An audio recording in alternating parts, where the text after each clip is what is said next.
मैं अंजलि शुक्ला आज एक अंजलि की स्टोरी बताएगी और वो रियल स्टोरी है। अंजलि मैम प्राइमरी स्कूल की टीचर थी। उन्होंने अपने स्टूडेंट्स को एक टॉपिक दिया माई विश, जिस पर उन्हें कुछ लाइनें लिखकर आना था। सारे स्टूडेंट्स माई विश पर कुछ लाइनें लिखकर आते हैं। अगले दिन अंजलि मैम उस कॉपी को घर ले जाती है चेक करने के लिए, और जब वहाँ पर वो चेक करती है तो एक स्टूडेंट्स की कॉपी पढ़ती है। उसमें ऐसा लाइन लिखा रहता है कि वो पढ़ने के बाद उनकी आँख से आंसू छलक जाते हैं। बगल में बैठे हुए उनके पति पूछते हैं कि क्या हुआ अंजलि, ऐसा क्या है इसमें जो तुमने पढ़ के और रोने लगी। अंजलि मैम कहती हैं, इसमें एक बच्चे ने अपनी ख्वाहिश बताई है कि ईश्वर मुझे मोबाइल बना दीजिए, क्योंकि मैं जब भी घर जाता हूँ तो दादू दादा चाचा चाची और घर के सदस्य ज़्यादातर मोबाइल में बिजी रहते हैं। तो मैं चाहता हूँ कि मेरी ये इच्छा है, आप मुझे मोबाइल बना दीजिए ताकि वो मुझ में बिजी रहें, मेरे साथ टाइम स्पेंड करें। तो उनके पति कहते हैं, हो सकता है कि इस बच्चे के साथ घर वाले ज़्यादा टाइम नहीं दे पा रहे हों, इसलिए बच्चे ने ऐसा कुछ सोचा होगा, दुखी होगा, लिख दिया। तो अंजलि मैम और तेज़ी से रोने लगती हैं। वो कहती हैं, वो कोई और नहीं बल्कि अपना बच्चा गोलू है, जो हमारे स्कूल में मेरा स्टूडेंट भी है। तो ये सिर्फ वो अंजलि मैम की कहानी नहीं है, ये हम सब की कहानी बन चुकी है।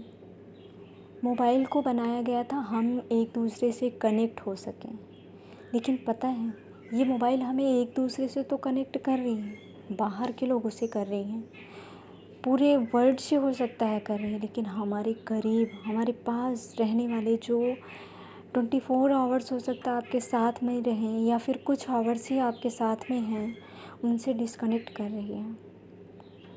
ये किसी एक घर की या किसी एक अंजलि की कहानी नहीं है, ये बहुत सारे लोगों की है और हर घर की शायद है। तो ऐसा बिल्कुल हमें और हम सभी को नहीं करना चाहिए कि हमारे बच्चे खेल रहे हैं तो खेलने दो। वो खेल रहे हैं, ठीक है, वो अकेले खेलिए, कुछ पल आप भी उनके साथ ज़रूर खेलें, कुछ घंटे उनके साथ ज़रूर बिताएं। उन्हें देखो, अपनी मोबाइल में लगो, तब भी उन पर ध्यान दो कि कहीं वो अकेला तो नहीं फील कर रहे हैं। उनके साथ टाइम ज़रूर बिताओ। आजकल इसी मोबाइल की वजह से बुज़ुर्ग जो अकेले जीना पड़ रहा है, जिनको बच्चे जिन्हें सिर्फ अकेले खेलना पड़ रहा है, टाइम एक दूसरे को दो, ये मोबाइल कितना डिस्कनेक्ट करते जा रहे हैं उसे हम सभी को समझना चाहिए। हम लोग कहते हैं कि बच्चे मोबाइल में लगे पड़े हैं, माँ बाप पे ध्यान नहीं दे रहे हैं, घर के अदर सदस्य से थोड़ी बातचीत कम कर रहे हैं। उसके पहले सोचो, हम आप भी तो उनके साथ यही करते हैं। वो खेल रहे हैं तो वो कुछ कर रहे हैं तो हम क्या करते हैं, मोबाइल में लग जाते हैं, उनसे डिस्कनेक्ट हो जा रहे हैं। जब उनको शायद हमारी ज़रूरत है तो हम मोबाइल में ही लगे हैं। यही चीज़ तो वो नोटिस कर रहे हैं, इन्हीं चीज़ों को तो वो थोड़ा बड़े होंगे तो हमारे साथ कर रहे हैं। आखिर सारे बच्चे हम ही आपसे तो सीखते हैं, ज़्यादा घर से ही सीखते हैं, बाहर से तो धीरे धीरे सीखना स्टार्ट करते हैं, लेकिन स्टार्टिंग तो हम ही लोगों से होती है ना। हम उनको डांटते हैं तो थोड़ा बड़े होते हैं वो भी डांटते हैं। देखो, बच्चे थोड़ा सा बड़े होते हैं, 2 ढाई साल 3 साल, तो हमें थप्पड़ मारते हैं, क्योंकि कभी डांट के हम भी मारे हुए होते हैं। वो सीखते तो हम ही से हैं ना।